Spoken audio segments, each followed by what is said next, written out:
Okay, good afternoon. So we're here with Dr. Peterman again. So the question is, how is love, the feeling of love and the passion of love, relative to good human health? I found that if you can get beyond yourself, that it becomes something greater to live than just living for yourself. Maybe that's obscure, but when you really love somebody, you love something that you really, really love doing, that's a good thing. Um, it makes your life worth living.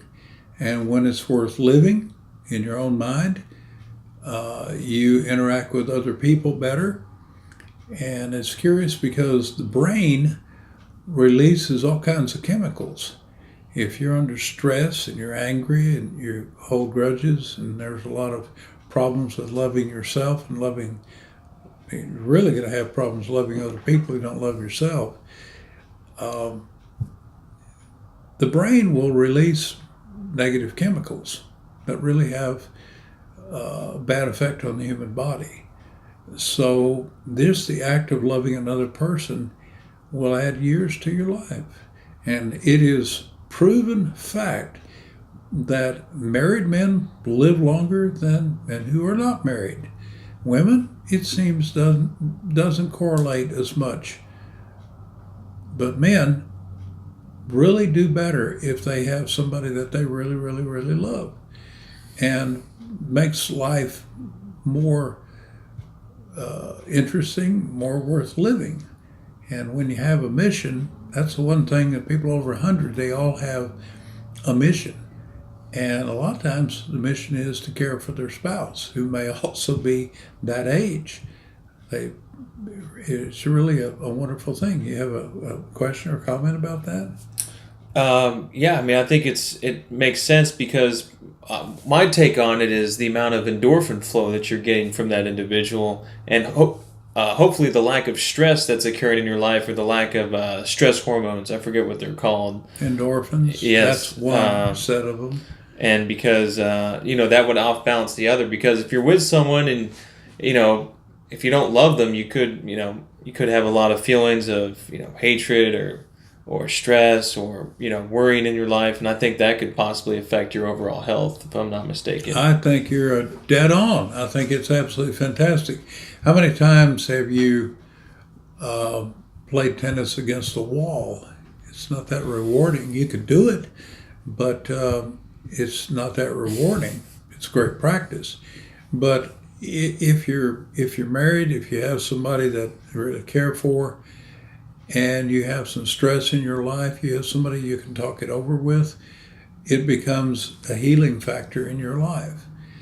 And doesn't mean that that relationship can't be stressful. It can, but there's something that can be gained from going through a stressful period to a point of healing.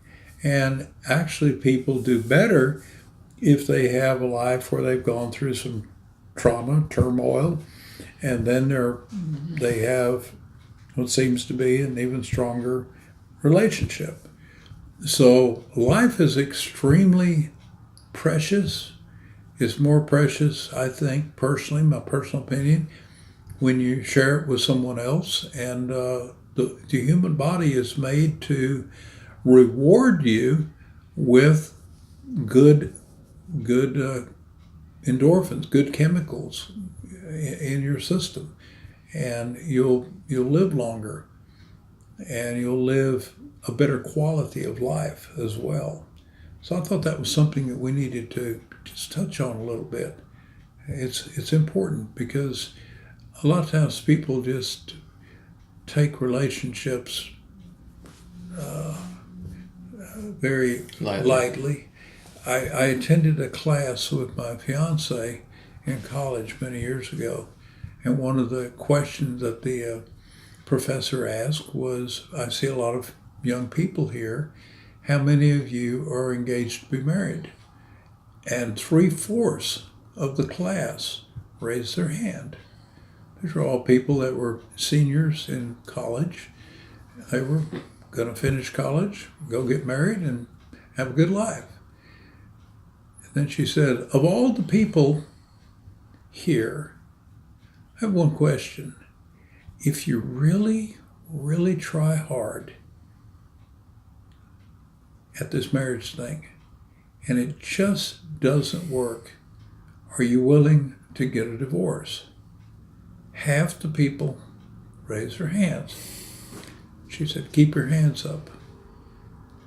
Look at the people who have their hands up. They're the ones who are going to divorce. Wow. And people go, well, no, I don't. No, there was this, no, not me, attitude. Several people spoke up. No. She says, no, you've given yourself an out. Right. Before you Mental ever out. started. I mean, how is your relationship going to actually work if you've already decided if it doesn't work, oh, heck with it? Yeah, that's a good point.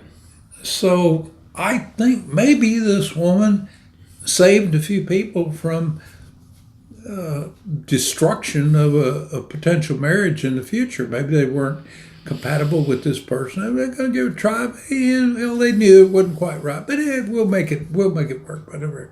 Maybe not.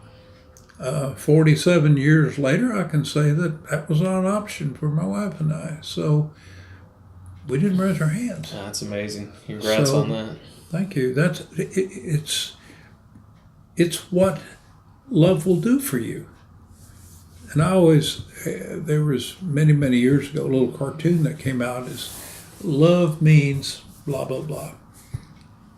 And one of the things says, love means never having to say you're sorry.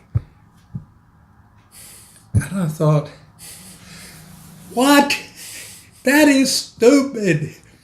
If you love, that means you are going to say you're sorry. Yeah, definitely. That is the dumbest cartoon. Sorry, guys, if you're still out there and happen to see this discussion, but that was not a winner. That is not realistic. That's not realistic, yeah. And it's not valuable to hand that baloney to somebody and expect it to be real. Yeah, I think any good relationship, there's going to have to be sacrifice as well as forgiveness because, we're humans. We're going to make mistakes. Yeah. So that's just something that should be expected. That impacts the quality of our lives at the moment. It impacts the quality and quantity of our lives over a lifetime. And so Dave and I were talking about that a few minutes ago. We felt like this was something we needed to bring to you. So until next time, this is Jerry. And David. And we look forward to you pushing the subscribe button, and we'll be with you again. Be well. Be well.